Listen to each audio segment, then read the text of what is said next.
saya di PGP ini itu kelas 0723. Sebagai fasilitator saya yaitu Ibu Wiwin Indarti, pengajar praktek Bapak Haryanto.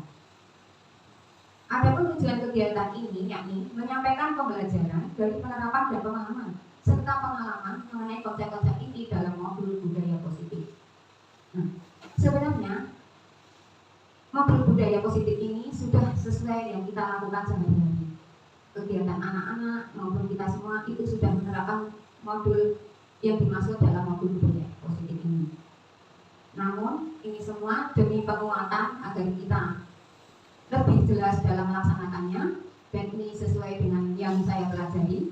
Nanti mohon di sini ibu kepala sekolah ataupun bapak ibu yang lain, terutama senior-senior saya, guru penggerak yang telah lulus kemarin, nanti bisa meluruskan agar persepsi saya sama dengan yang telah diterima senior-senior saya.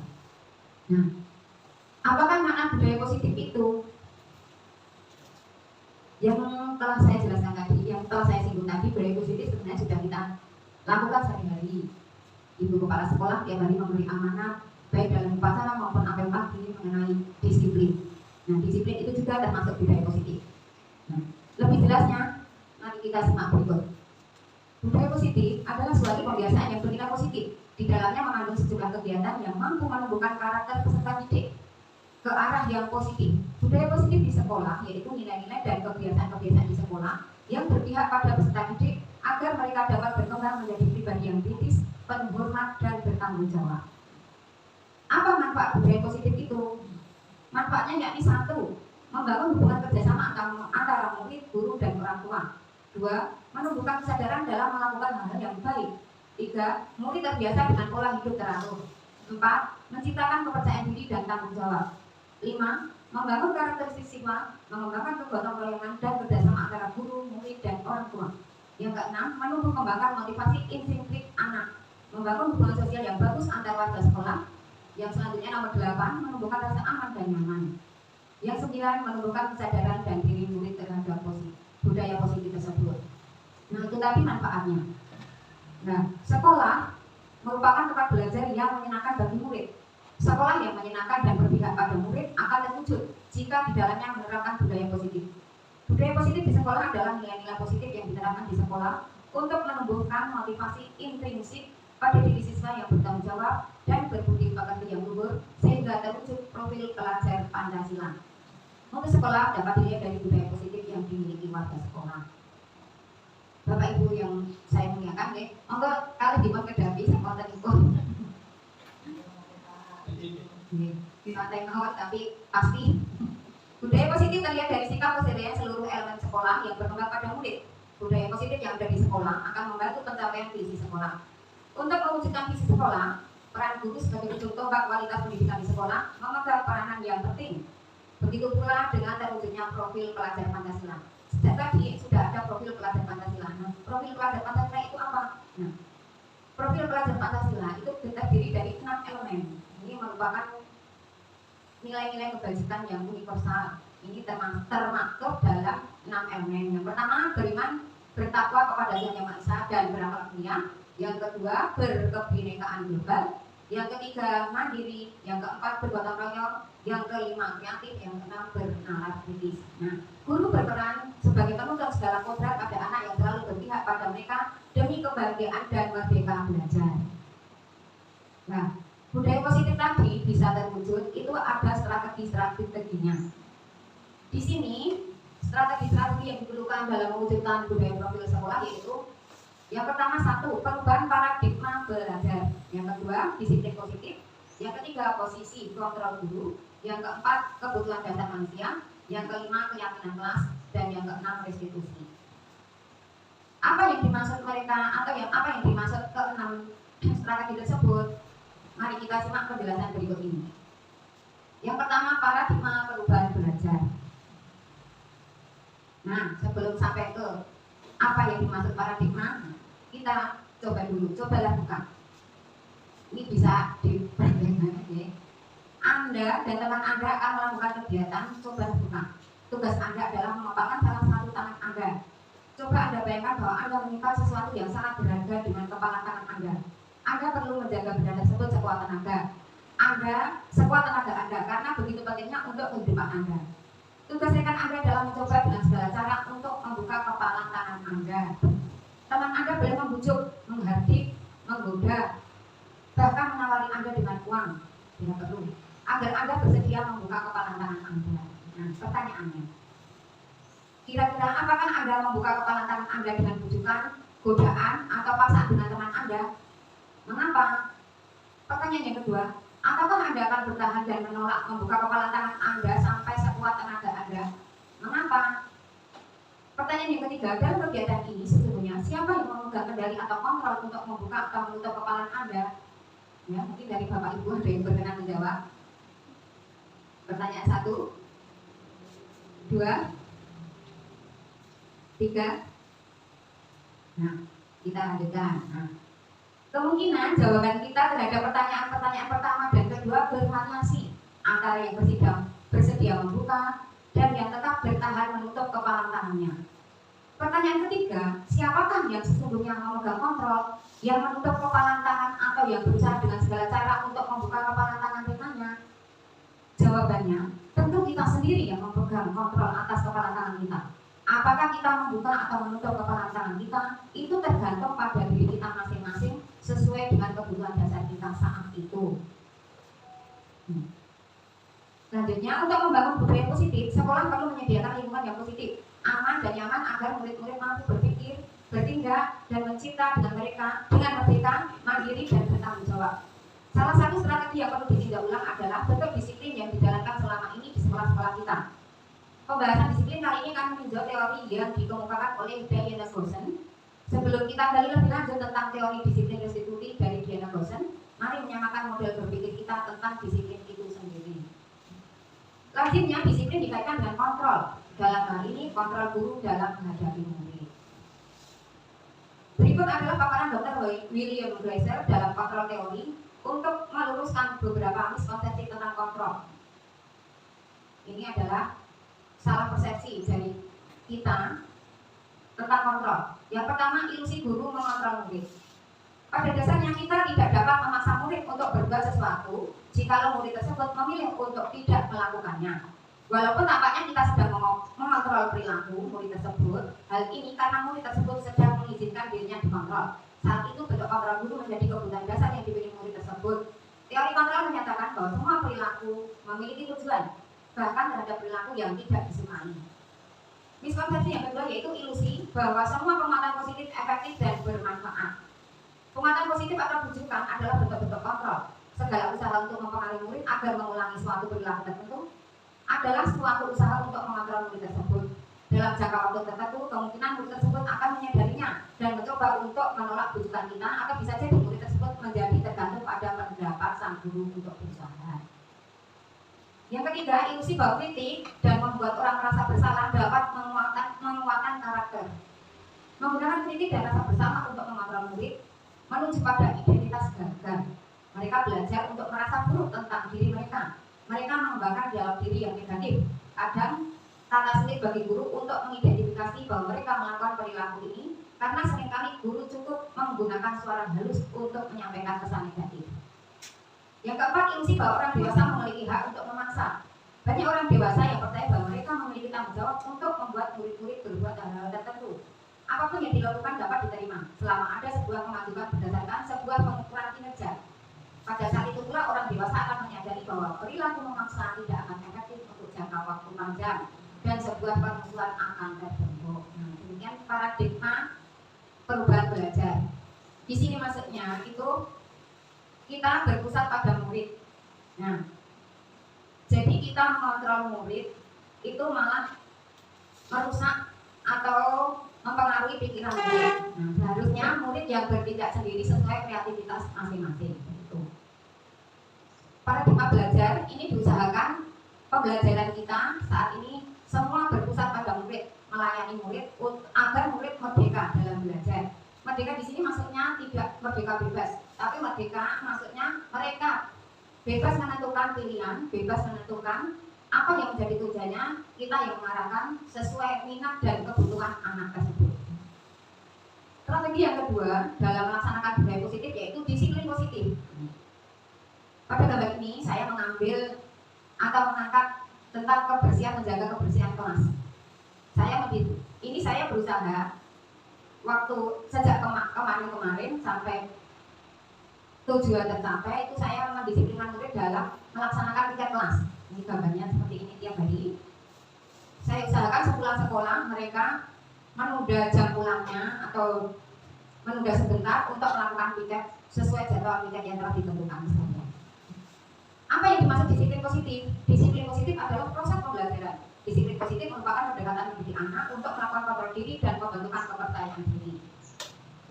Mungkin kata disiplin hubungannya dengan kepatuhan. Kalau tidak seperti yang kita inginkan, tidak. Nah, apa makna disiplin? Kata disiplin sering dikaitkan dengan tata tertib, teratur, dan kepatuhan pada peraturan. Kata disiplin juga sering dihubungkan dengan hukuman. Padahal itu sungguh berbeda karena belajar dengan disiplin tidak harus dengan memberi hukuman. Justru itu adalah salah satu alternatif terakhir dan kalau tidak perlu digunakan sama sekali. Disiplin diri dapat membuat seseorang menggali potensinya menuju kepada sebuah tujuan, sesuatu yang berharga dan bermakna. Dengan kata lain, disiplin diri juga mempelajari bagaimana cara kita mengontrol diri dan bagaimana cara kita mengontrol diri dan bagaimana menguasai diri untuk memilih tindakan yang mengacu pada nilai-nilai yang kita hargai. Dengan kata lain, seseorang yang memiliki disiplin diri berarti mereka bisa bertanggung jawab terhadap apa yang dilakukannya karena mereka mendasarkan tindakan mereka pada nilai-nilai kebajikan. Disiplin itu juga sudah dicetuskan oleh Bapak pendidikan kita, yakni Bapak Ki Hajar Dewantara. Pemikiran Ki Hajar Dewantara atau yang sering familiar itu KHD tentang pendidikan sungguh sangat luar biasa. KHD mengatakan bahwa tujuan pendidikan adalah menuntut segala kodrat yang ada pada anak-anak agar mereka mencapai kemerdekaan, keselamatan, dan kebahagiaan setinggi-tingginya baik sebagai manusia maupun sebagai anggota masyarakat. Ki Hajar Dewantara menyatakan bahwa untuk mencapai kemerdekaan atau dalam konteks pendidikan kita saat ini dan untuk menciptakan murid yang merdeka, syarat utamanya adalah harus ada disiplin yang kuat. Disiplin yang dimaksud adalah disiplin diri yang memiliki motivasi internal. Jika kita tidak memiliki motivasi internal, maka kita memerlukan pihak lain untuk mendisiplinkan kita. Berbicara tentang motivasi, ada teori motivasi tentang perilaku manusia. Yang pertama yaitu contohnya atau macamnya yaitu untuk menghindari ketidaknyamanan atau hukuman. Nah, ini termasuk motivasi eksternal. Yang kedua, untuk mendapatkan imbalan atau penghargaan ataupun pujian dari orang lain. Ini motivasi eksternal. Jadi berbuat sesuatu itu dorongannya dari orang lain. Mungkin menghindari hukuman atau mungkin ingin mendapat pujian.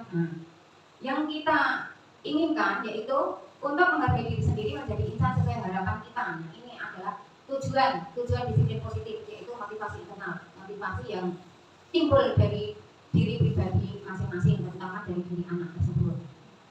Kaitannya dengan disiplin tadi, saya menjadwalkan anak agar piket, itu juga saya menugaskan anak untuk melakukan pembiasaan kebersihan di rumah. Mengapa saya mengangkat ini? Karena ini kelas 1, saya inginnya itu kelas 1 mandiri. Mandiri dalam waktu yang singkat atau bisa dipantau bersama dengan orang tua, yaitu menjaga kebersihan. Maka saya mengangkat menjaga kebersihan dalam melakukan disiplin positif ini, khususnya di kelas saat ini. Nah, mereka juga melakukan tugas pembiasaan kebersihan di rumah.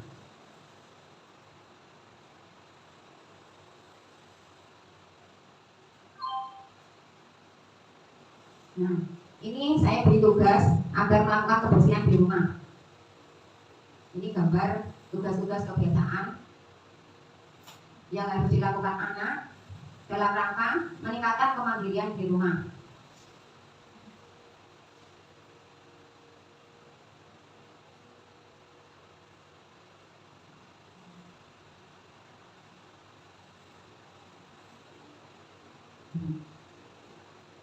Itu tadi tugas pembiasaan kebersihan di rumah anak tentang disiplin.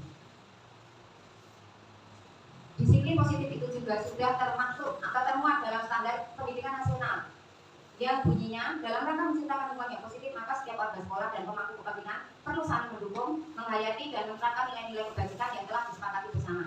Untuk dapat menerapkan tujuan mulia tersebut, maka seorang pemimpin pelajaran perlu berjiwa kepemimpinan sehingga dapat membangun sekolah dengan baik agar terwujud suatu budaya sekolah yang positif sesuai dengan standar kompetensi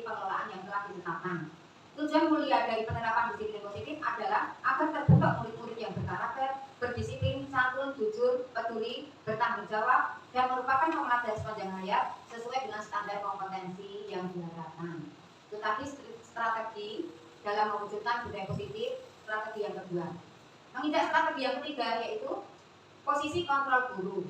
Program disiplin positif yang berpusat pada murid yang dikembangkan oleh Diana Gosen dengan pendekatan institusi yang disebut dengan 5 posisi kontrol.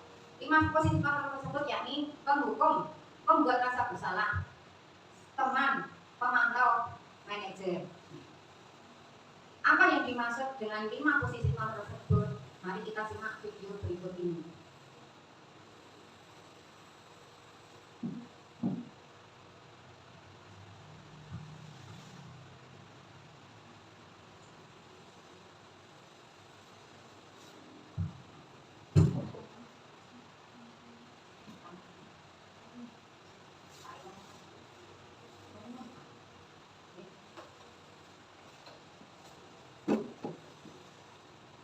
Hari ini ada video ini akan menampilkan 5 adegan interaksi guru dan murid. Silakan menonton dan merefleksikannya.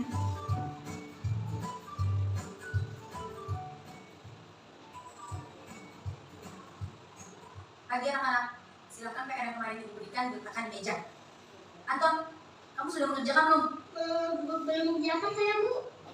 Kamu selalu ya nggak ngerjain PR. Sekarang kamu duduk di depan, lalu tulis. Saya berjanji tidak akan mengulangi lagi. Saya berjanji akan berusaha menjadi murid yang rajin belajar sampai pelajaran saya selesai. Pagi anak-anak, hari ini ada tugas. Ada yang belum mengerjakan? Anton, kamu sudah mengerjakan? Belum, Pak. Kamu nggak ngerjain tugas. Kamu mau jadi apa nanti? Kamu lihat sekolah sih. Coba bayangkan orang Nah, melihatnya. Ini sebagai teman Ya. Lain kali tepat waktu ya masuknya. Tas dulu dong. Kita kan teman. Wah, jadi kalau aku terlambat lagi, apa ya? Kamu kok nggak pakai baju Pak Indra. olahraga? Bapak catat, kamu sudah 3 kali loh gak ikut olahraga bulan ini. Ya, Pak. Udah 3 kali berarti saya dapat sanksi, Pak. Ini, Bu, saya ngumpulin tugas. Maaf ya, Bu, saya terlambat ngumpulin tugas. Kenapa kamu terlambat mengumpulkan tugas? Iya, Bu. Saya kalau sore bantuin ibu jaga warung. Gak sempat ngerjain tugas. Kira-kira nih, apa yang bisa kamu perbaiki supaya kamu bisa mengerjakan tugas tepat waktu?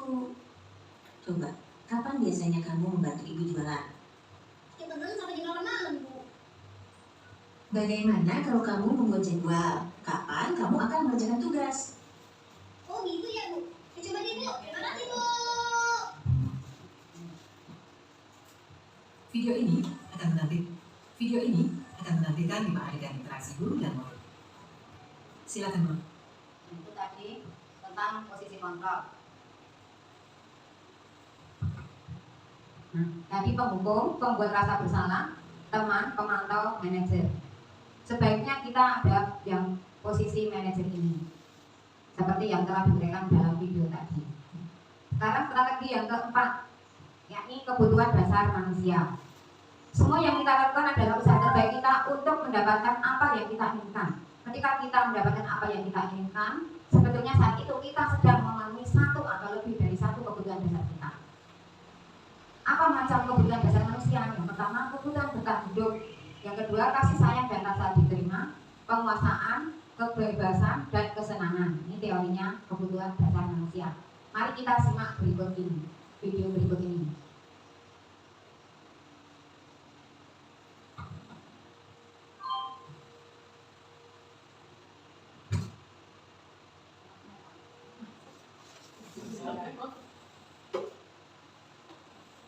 Salah satu upaya yang dapat dilakukan oleh guru adalah memahami kebutuhan dasar yang mendasari perilaku. Pada video kali ini, kita akan membahas tentang 5 kebutuhan dasar manusia. Ada 2 cara, dan salah satu tulisannya menyatakan, kita ambil contoh perbandingannya dengan hidup tumbuh-tumbuhan seorang petani dalam hakikatnya sama kewajibannya dengan seorang pendidik yang menanam padi misalnya. Hanya dapat menuntun tubuhnya padi, dia dapat memperbaiki kondisi tanah, memelihara tanaman padi, memberi pupuk dan air, membasmi ulat-ulat atau jamur-jamur yang mengganggu di tanaman padi, dan lain sebagainya. Ketika guru memahami kebutuhan apa yang mendasari perilaku murid, dan guru berusaha menuntun dan mendukung murid dalam memenuhi kebutuhannya secara positif, pada hakikatnya guru tersebut ibarat seorang petani yang sedang berusaha memahami kebutuhan masing-masing tanaman. Dia berusaha memenuhi kebutuhan tanaman tersebut dan dapat tumbuh dengan subur dan maksimal. Dr. William Glasser, seorang psikiater dari Amerika Serikat, menyatakan bahwa seluruh tindakan manusia memiliki tujuan tertentu, yaitu memenuhi kebutuhan dasarnya. Ketika melihat kebutuhan dasar telah terpenuhi secara memadai, maka murid akan tumbuh dengan seimbang dan efektif. Sebaliknya, ketika kebutuhan dasar tidak terpenuhi dengan baik, maka seseorang akan mengalami emosi negatif, bosan, sedih, dan kecewa.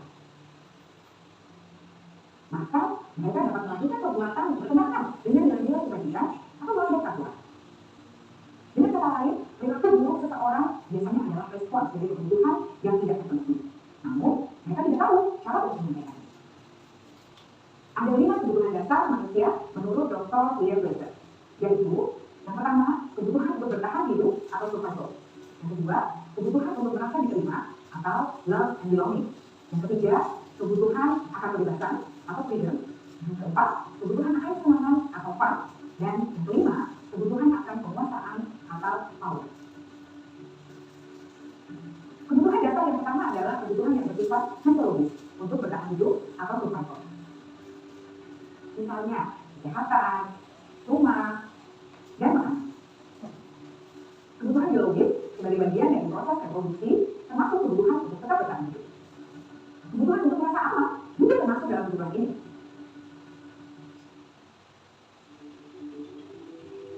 Agar murid dapat belajar dengan baik, kebutuhan mereka akan merasa aman, pangan, sandang, dan papan harus terpenuhi. Bagaimana mungkin mereka dapat belajar dengan baik bila mereka datang ke sekolah dengan perut yang lapar atau bila rumah mereka beristirahat? Setelah kita mengetahui kebutuhan pertama yang sebagian besar bersifat fisiologis, mari kita lihat kebutuhan kedua sampai kelima yang semuanya berhubungan dengan psikologis. Mari kita lihat kebutuhan yang kedua, yaitu kebutuhan akan perasaan diterima oleh kelompok atau komunitasnya atau kebutuhan love and belonging. Kebutuhan ini meliputi keinginan untuk tetap terhubung dengan orang lain seperti teman, keluarga, teman kerja, dan kelompok di mana kita tergabung. Setiap murid ingin menjadi bagian yang berharga dari kelas dan juga sekolah. Mereka juga ingin diterima oleh orang lain dan kelompoknya. Bahkan, murid yang terlihat paling kuat pun jauh di dasar hatinya pasti ingin merasa diterima. Sebagai guru, seharusnya kita dapat menerima murid tetap apa adanya, sesuai dengan kodratnya. Karena setiap murid adalah unik. Mereka memiliki kekuatannya masing-masing, sehingga guru seharusnya bisa menciptakan kesempatan untuk murid berkolaborasi dan memiliki ikatan emosi satu sama lain. Murid-murid yang memiliki kebutuhan yang besar untuk merasa diterima, biasanya mereka belajar karena suka pada gurunya. Mereka juga suka bekerja dalam kelompok. Kebutuhan yang ketiga adalah kebutuhan akan kebebasan atau kebutuhan membuat pilihan. Murid harus diberi kesempatan untuk membuat pilihan yang bertanggung jawab atas pilihan yang mereka telah ambil. Beri mereka kebebasan bukan berarti membiarkan mereka melakukan apa saja yang mereka mau, melainkan lebih memberi mereka kesempatan untuk membuat pilihan, menyuarakan pendapat mereka dan percaya diri, dan memberi mereka kesempatan untuk mencoba hal-hal yang baru. Pembelajaran dengan metode yang beragam dan menarik juga akan memenuhi kebutuhan murid tentang kebebasan ini. Pembelajaran berdiferensiasi, di mana guru menyediakan beberapa jenis tugas yang bisa dipilih oleh murid sesuai dengan mereka, sangat baik untuk mengembangkan murid menjadi lebih mandiri dan memiliki motivasi internal. Karena kebutuhan akan kebebasan pada dasarnya adalah kebutuhan untuk mandiri, memiliki otonomi, memiliki pilihan, dan mampu mengendalikan arah hidup sendiri. Kebutuhan yang keempat adalah kebutuhan kesenangan. Mereka Bapak Ibu hidup tanpa rasa senang, betapa menyedihkannya. Glasser menghubungkan kebutuhan akan kesenangan dengan belajar. Jangan sepelekan kebutuhan murid untuk merasa senang bebas. Sebagai guru, jangan ragu untuk dengan sengaja memasukkan kegiatan yang menyenangkan dalam kelas. Murid-murid dengan kebutuhan dasar kesenangan yang tinggi ingin menikmati apa yang mereka lakukan. Mereka juga konsentrasi tinggi saat mengerjakan hal-hal yang disenangi.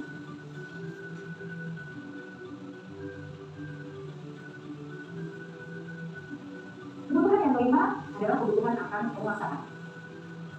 Setiap murid memiliki kebutuhan untuk merasa kompeten, menjadi terampil, diakui pencapaian dan keterampilannya, menyenangkan, bisa membuat dampak dan pengaruh, dan memiliki rasa harga diri. Maka sebaiknya diberi kesempatan untuk membuat keputusan tentang hal-hal yang penting dalam hidupnya dan tidak merasa dikontrol.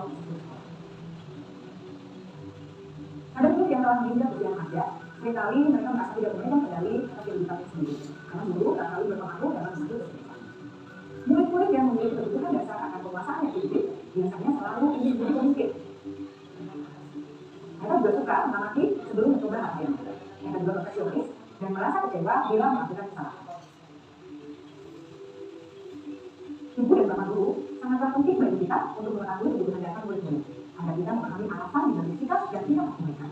Bila murid berperilaku buruk atau melanggar peraturan, sehingga pilihannya tidak sesuai dengan yang kita inginkan, maka guru harus mencari tahu alasan yang mendasari tindakan tersebut dan kebutuhan apa yang guru tersebut. Melalui percakapan dengan guru dalam pendekatan disiplin positif, murid dapat diajar untuk bersikap efektif dalam mengenali kebutuhan yang berusaha mereka penuhi dan mendasari tindakan mereka. Jika guru mengabaikan perilaku murid, maka perilaku tersebut akan berpengaruh pada suasana kelas yang kurang kondusif dan akan berpengaruh pada tujuan dari pendidikan itu sendiri. Ibu bapak guru hebat, mari kita menjadi guru yang lebih baik dengan memahami kebutuhan dasar murid kita dan senantiasa mendidik mereka untuk menjadi pribadi yang berdaya, seimbang dan bahagia. Salam dan bahagia, ibu dan bapak guru hebat. Demikian tadi video tentang kebutuhan dasar manusia. Kita perlu memahami kebutuhan anak didik agar tujuan yang diharapkan dari anak didik itu dapat tercapai.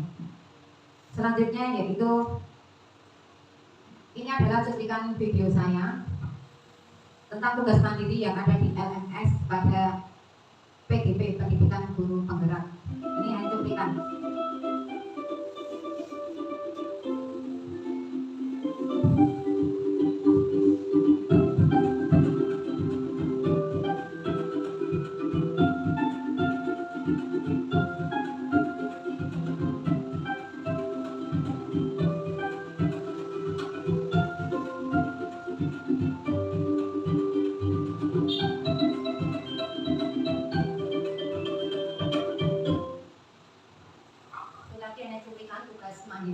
Sebenarnya banyak tugas-tugas yang diberikan atau yang ada di LMS yang harus disematkan di YouTube atau Google Drive, itu sudah saya penuhi tugas-tugas tersebut, itu tadi yang sebagian. Selanjutnya, yang kelima, strategi dalam mewujudkan budaya positif yaitu keyakinan kelas. Keyakinan kelas merupakan nilai-nilai kebajikan atau prinsip-prinsip universal yang disepakati bersama. Keyakinan kelas dapat memotivasi peserta didik karena merupakan kesepakatan yang telah dibuat dan disepakati bersama-sama. Pembentukan keyakinan kelas yaitu keyakinan kelas bersifat abstrak daripada peraturan yang lebih rinci dan konkret. Jadi keyakinan kelas itu bisa kita bentuk mendadak sesuai kebutuhan kita saat itu atau di hari itu. Nah, seperti yang ada di depan kelas itu tata tertib, itu kan lebih rinci dan konkret. Nah, kalau keyakinan kelas itu menyesuaikan apa yang menjadi tujuan atau apa yang menjadi keinginan kita saat itu.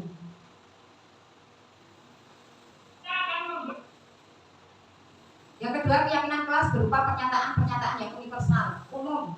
Ini maksudnya kita bisa apa saja sesuai yang kita inginkan agar tercipta disiplin kelas saat itu.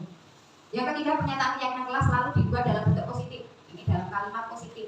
Jadi tidak atau bukan merupakan kalimat negatif, contohnya dengan memakai tidak, jangan. Nah, itu saya teringat itu murid saya yang sering berlari-lari di kelas. Nah, jangan berlari-lari, harusnya itu saya salah. Mengapa kata jangan itu bersifat negatif? Nah, seharusnya kalau di kelas ya, atau kalau di kelas harusnya bisa berjalan biasa saja, jangan tidak pakai jangan atau tidak pakai kata tidak. Nah, itu berbentuk negatif. Yang kita kendaki di sini pernyataan keyakinan kelas selalu dibuat dalam bentuk positif. Syarat atau kriteria lain yaitu keyakinan kelas perlombaan tidak terlalu banyak sehingga mudah diingat dan dipahami. Ini maksudnya kata-kata yang disusun tidak terlalu banyak. Cukup menjaga kebersihan kelas, cukup belajar dengan tenang di kelas, atau memperhatikan pelajaran dari dulu, itu bisa. Selanjutnya, semua kelas warga sebaiknya ikut berkontribusi dalam membuat kegiatan kelas lewat banyak pendapat. Keyakinan kelas kita bahasa Jawanya ditanting atau disepakati, ditanya, yuk apa yang kita inginkan hari ini, yang kita sepakati bersama, yang kita yakini agar pembelajaran berjalan baik. Nah, Satu persatu nanti akan mengutarakan pendapatnya. Yang terakhir, bersedia meninjau kembali keyakinan kelas dari waktu ke waktu. Jadi keyakinan kelas itu tidak harus seperti itu selamanya. Bisa berubah, yang saya katakan tadi, sesuai kondisi atau sesuai tujuan yang kita inginkan pada hari itu. Nah, ini adalah sekedar cuplikan yang di video saya membuat keyakinan kelas di kelas 1 saya.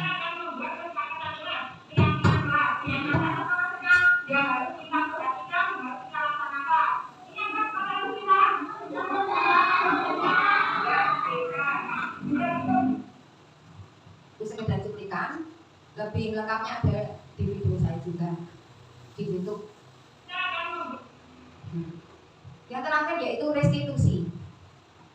Melalui restitusi, ketika murid berbuat salah, guru akan menanggapi dengan cara yang akan memungkinkan murid untuk membuat evaluasi internal tentang apa dapat mereka lakukan untuk memperbaiki kesalahan mereka dan mendapat kembali harga dirinya. Apa makna atau maksud restitusi itu? Kita simak lagi videonya.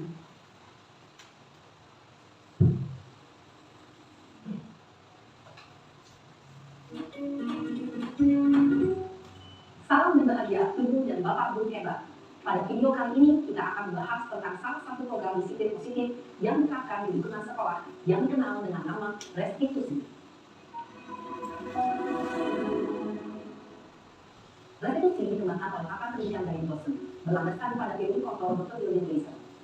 Segitiga restitusi adalah suatu proses dialog yang dijalankan oleh guru atau orang tua agar dapat menghasilkan murid yang mandiri dan bertanggung jawab. Pada saat guru di posisi manajer, aspek yang dikembangkan pada murid adalah motivasi prinsip, sehingga penanaman nilai-nilai kebajikan dapat tumbuh dan berkembang menjadi suatu kebiasaan positif yang akhirnya membentuk karakter murid. Proses dialog ini terdiri dari 3 langkah yang digambarkan pada ketiga sisi pada segitiga restitusi. Sisi pertama adalah menstabilkan identitas. Sisi yang kedua adalah validasi tindakan yang salah. Dan sisi yang ketiga adalah menanyakan keyakinan. Ibu dan Bapak Guru, berikut ini akan tunjukkan bagaimana seorang guru berada dalam posisi manajer menggunakan penerapan segitiga restitusi.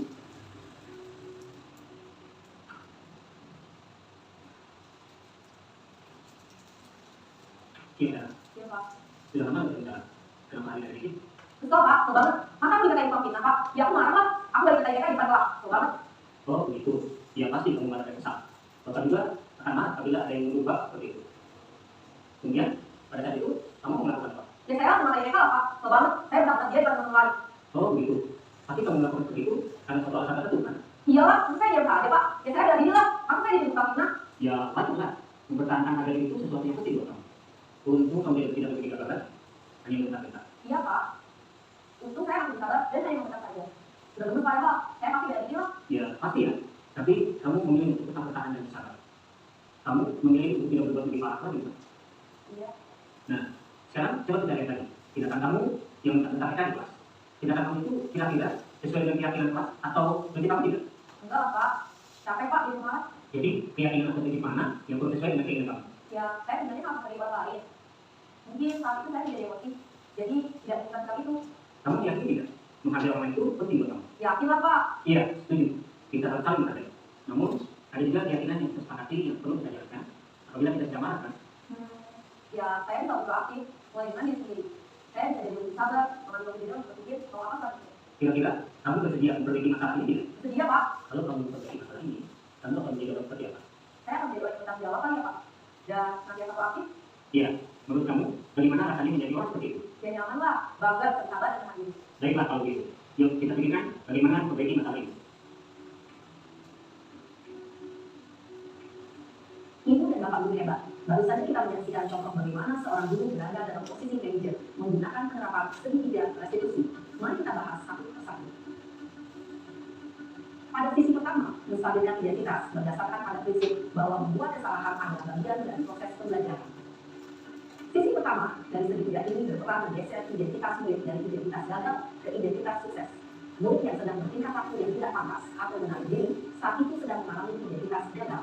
Bila kita mengkritiknya, maka posisinya tidak akan berubah. Kita bisa mengajukan pernyataan-pernyataan ini. 1. Membuat kesalahan sesuatu yang wajar. 2. Manusia tidak ada yang sempurna. 3. Kita bisa memperbaiki masalah ini. 4. Saya tidak menanyakan kesalahannya. Saya lebih fokus bagaimana memperbaiki masalah ini. 5. Apakah saat ini kamu telah menjadi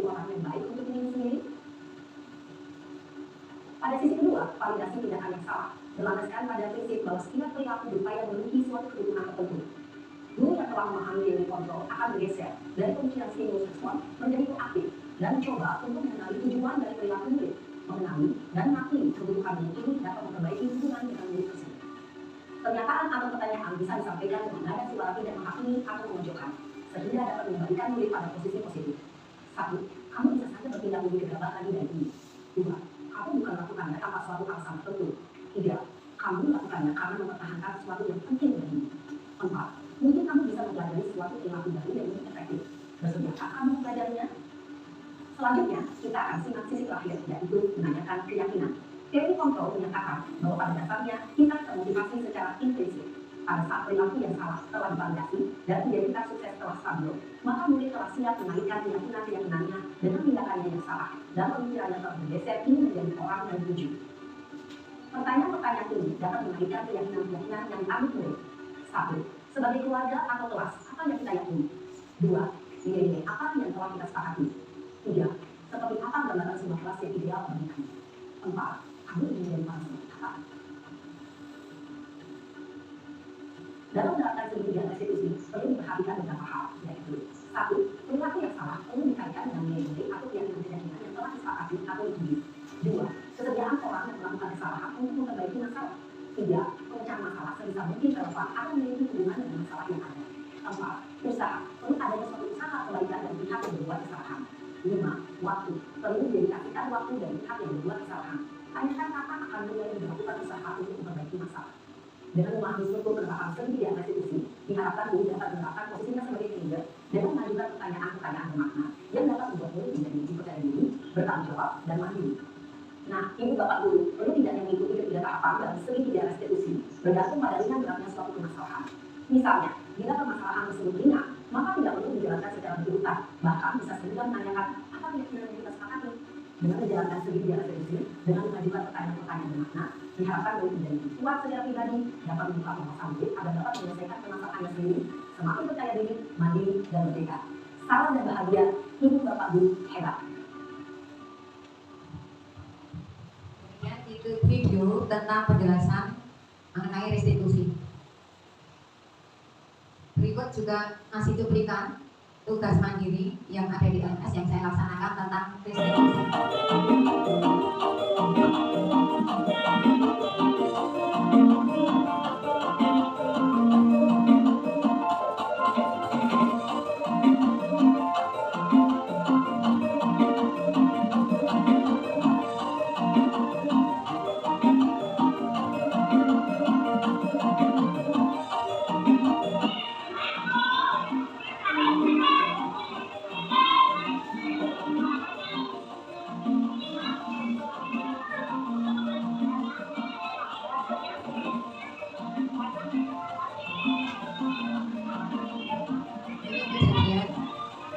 Ketika anak-anak pagi, Alvaro, Alia, dan Sam terlambat datang sekolah, sehingga mereka tidak bisa mengikuti apa yang pada pagi hari itu.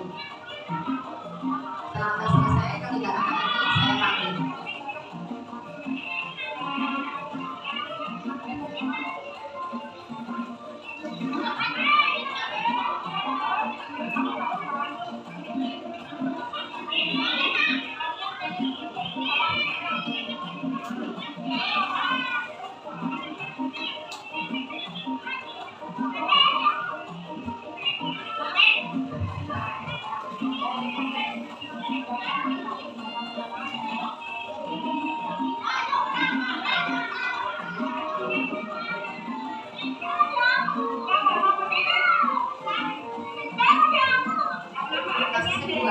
Kami dan Aden sudah bermain bersama di luar sekolah.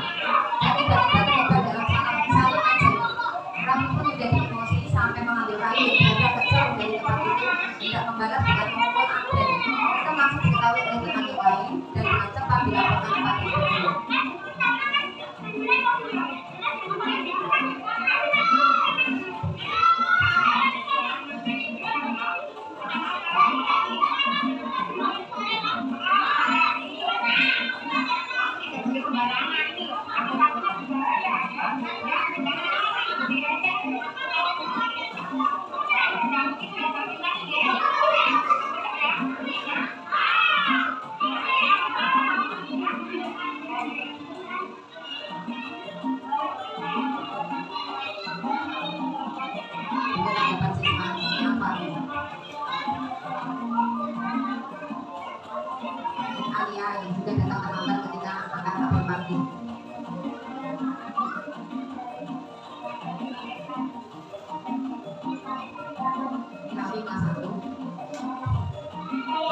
Itu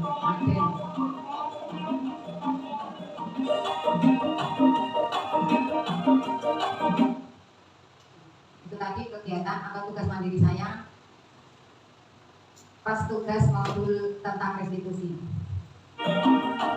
Nah, selanjutnya apa itu restitusi, apa itu hukuman, apa itu konsekuensi. Ini adalah hukuman itu identitas gagal, alamat gagal. Sedangkan yang menuju sukses yaitu konsekuensi dan restitusi. Saya ambil yang pertama, hukuman itu sesuatu yang menyakitkan atau harus terjadi. Mengapa menyakitkan? Ya semua namanya hukuman. Siapapun yang kena hukuman pasti, entah itu hati, entah itu fisik, merasa sakit. Apalagi sudah dihukum dengan fisik, ditambah dikata-katai atau ya diberi kata-kata yang nggak enak, itu kan lebih sakit lagi. Nah kalau konsekuensi itu sesuatu harus terjadi. Sedangkan restitusi menjalankan pilihan, menawarkan pilihan.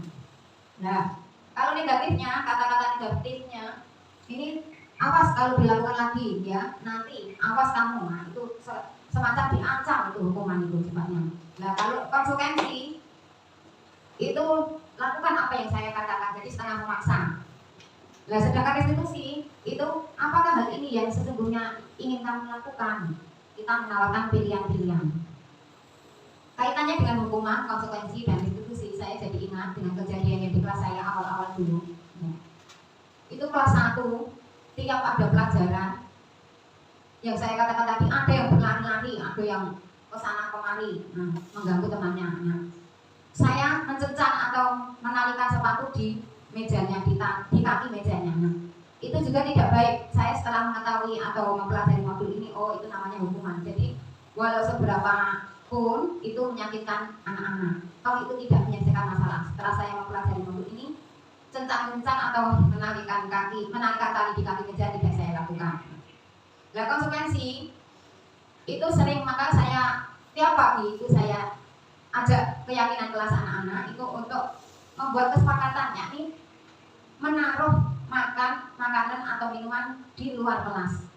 Sebab apa? Karena pernah terjadi atau sering terjadi kalau terlena ada yang membawa minuman di dalam kelas, kebetulan tumpah. Meskipun sebenarnya yang meminum itu posisinya sudah bagus, lah kebetulan ada anak yang berlari di kelas lah tumpah. Nah itu konsekuensinya, yang menumpahkan itu saya suruh ngepet. Nah itu konsekuensi. Jadi saya istilah restitusi, hukuman, konsekuensi insya Allah sudah saya jalankan. Nah itu tadi budaya positif. Sedikit banyak sudah saya jalankan apa yang saya sudah pelajari, apa yang sudah saya pahami di modul budaya positif. Nah berikut adalah refleksi diri saya selama saya menerapkan pelajaran-pelajaran atau materi-materi selama saya menjadi CGP, menerapkan pelajaran modul-modul yang ada di LMS. Refleksi diri saya yaitu yang pertama, hal yang menarik juga saya yaitu disiplin, berarti belajar memotivasi diri dari dalam, bukan berupa tata tertib atau aturan. Teori motivasi dan kebutuhan dasar manusia sebagai acuan guru atau perilaku murid. Keyakinan kelas perlu dibuat untuk mengganti tata tertib kelas. Keyakinan kelas berasal dari keinginan bersama tim. Penghargaan dan keyakinan dapat menurunkan kualitas dan kreativitas murid, harus diganti dengan restitusi yang berpihak pada murid. Yang kedua, perubahan pada diri saya untuk membentuk budaya positif di kelas maupun sekolah. Bentuk peraturan sekolah diubah menjadi keyakinan sekolah. Sistem stimulus respon perlu diganti menjadi sistem kontrol pemantau atau manajer. Perubahan kontrol penghargaan dan hukuman menjadi restitusi akan mengakselerasi terciptanya budaya disiplin positif. Yang ketiga, murid merasa senang karena mendapat hal yang berbeda seperti saat membuat keyakinan kelas, di mana murid antusias untuk menyusun keyakinan kelas bersama. Saat melakukan restitusi pertama kali, respon murid tampak takut pada awalnya karena saya panggil menghadap saya. Namun setelah tahapan demi tahapan saya jalankan, murid tersebut tampak nyaman dan tersenyum. Perasaan saya senang karena murid-murid menjadi lebih dekat dengan saya. Refleksi selanjutnya yaitu setelah menerapkan beberapa konsep budaya positif, hal yang sudah baik yaitu antusias murid dalam membuat keyakinan kelas yang menunjukkan telah ada motivasi intrinsik dalam diri murid untuk menerapkan disiplin positif. Adapun yang perlu diperbaiki adalah konsistensi murid dalam menerapkan keyakinan kelas. Kita ya memantau, ya menjadi manajer agar keyakinan kelas tetap eksis, tetap konsisten dijalankan oleh murid. Selanjutnya, sebelum mempelajari modul ini, dulu saya sering memposisikan diri saya sebagai teman. Perasaan saya saat itu senang karena murid-murid akrab dan berlaku baik ketika bersama saya. Dan saya kira juga kepada guru yang lain. Ternyata kepada beberapa guru yang lain sikap mereka berbeda. Setelah mempelajari modul ini, saya berusaha mengambil posisi manajer dan perasaan saya sekarang lebih nyaman karena murid mulai menunjukkan kesadaran bahwa berperilaku baik adalah keharusan diri, bukan karena bersama siapa. Perbedaan yang saya rasakan adalah dari awalnya senang karena murid akrab dan berkelakuan baik adanya saya. Sekarang saya senang karena murid berkelakuan baik karena kesadaran dalam dirinya. Nah, secara utuh penerapan segitiga restitusi belum pernah. Saya secara utuh memang belum pernah. Namun sebagian langkah sudah pernah saya lakukan, yaitu menstabilkan identitas dan validasi tindakan. Yaitu saya meredakan emosi murid ketika melakukan kesalahan dengan mengajak bicara tentang hal-hal yang ia senangi terlebih dahulu dan menganggap bahwa manusia melakukan kesalahan merupakan hal yang wajar. Selanjutnya pembicaraan saya arahkan untuk menggali mengapa ia melakukan tindakan tersebut. Hal yang lain yang penting untuk dipelajari dalam proses menciptakan budaya positif di lingkungan kelas maupun sekolah adalah langkah-langkah dalam menerapkan budaya positif sekolah, kaitannya dengan menciptakan kolaborasi dan kerjasama antar warga sekolah dan seluruh ekosistem pendidikan di sekolah. Nah, demikian tadi kurang lebihnya hal yang saya bagikan dalam saya mempelajari, memahami dan menerapkan budaya positif sehari-hari yang saya pelajari dalam PGP Pendidikan Guru Penggerak sebagai calon PGP, calon guru penggerak saya. Itu tadi kurang lebihnya, mohon maaf. Saya mohon masukan atau umpan balik dari terutama ibu kepala sekolah, senior-senior saya dan guru-guru bapak ibu guru yang lain. Monggo saya persilakan. Dari saya itu cukup sekian. Mohon maaf sekali lagi. Mohon maaf sekali lagi. Banyak kesalahan atau kekurangan yang ada pada diri saya. Sekali lagi mohon maaf dan terima kasih atas perhatian dan kehadiran Bapak Ibu semua. Demikian yang dapat saya sampaikan. Terima kasih. Wassalamualaikum warahmatullahi wabarakatuh.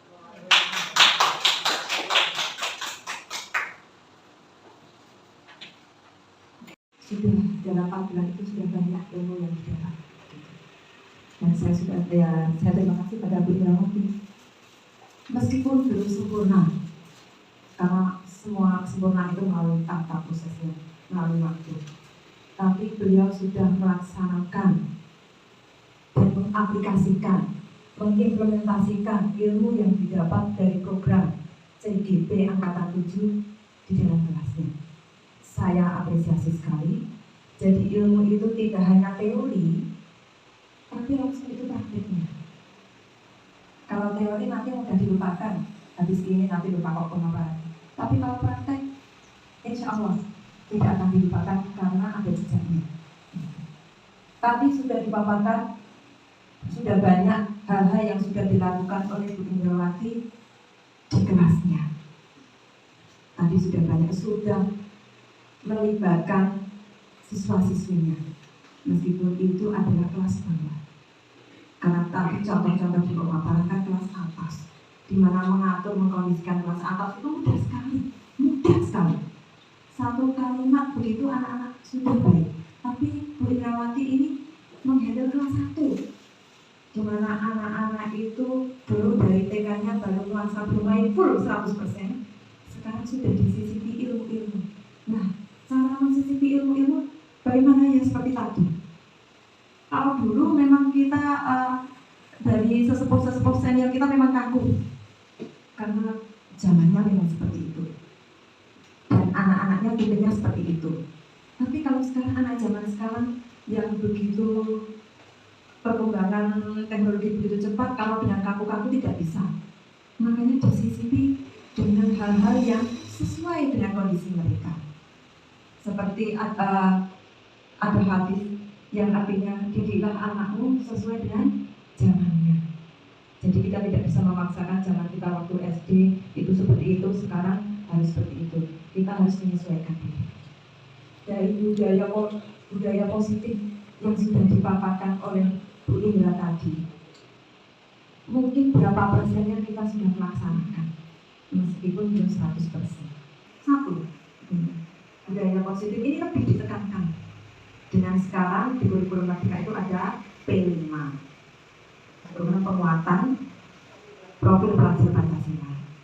Nah, tadi cara menyisipkan karakter biar masuk ke dalam anak-anak, biar anak-anak itu tidak lupa, tidak melanggar, tadi sudah dipaparkan dengan tadi aku katakan mungkin ibu tidak bermaksud memberikan hukuman pada murid ketika mencecang kakinya, tapi saya percaya Bu Ira pada saat itu sudah berusaha melakukan yang terbaik, yaitu melihat situasi dan kondisi di mana anak-anak masih belajar di kelas 1 dengan berbagai macam heterogenitas karakteristiknya, sehingga ibu melakukan tindakan mencecang salah satu kaki murid.